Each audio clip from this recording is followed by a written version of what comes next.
So this is what I actually used to cut the ribs. I previously used the 18 gauge needle to kind of scratch the surface of the ribs, and so now I'm going to use this piezotome, and it only has a propensity to cut bone.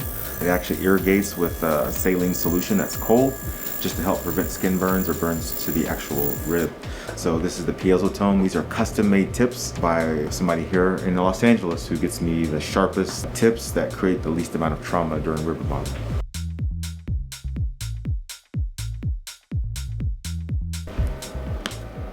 So you heard that fracture, so that's a monocortical fracture right in the cartilage and the bone junction there, right at rib number 7.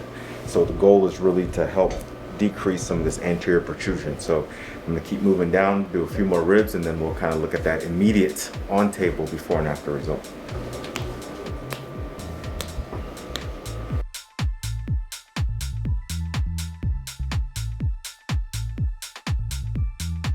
So the rib lux procedure, which combines the front and the posterior ribs, is great for people with anterior protrusion of those ribs. And so it's a very common thing.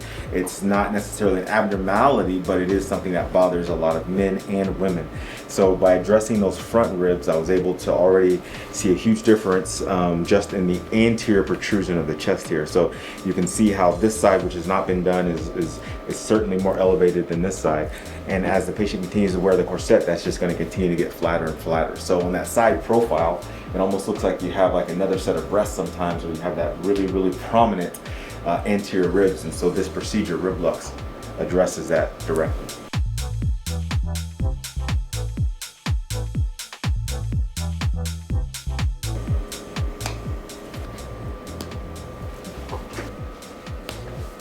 So I've completed the rib fractures on the right side now, and so I'm just confirming with an ultrasound, one, that my fractures are indeed present, so I can see a monocortical fracture, so it only goes through about half of the rib. It's not all the way through. The lung is right underneath and it's still intact, and so I'm just going through and looking at all the fractures, just inspecting them to make sure everything looks as anticipated. So this little line right there, that's my rib fracture, so you can see it only goes about half the depth of the actual rib itself, so it's only a monocortical just through one half of the rib and not the full rib. I've done that, and I'm also looking at the lung here, and I'm just verifying that, number one, the lung is sliding as it should be along the pleura, and there's no evidence of any lung injury.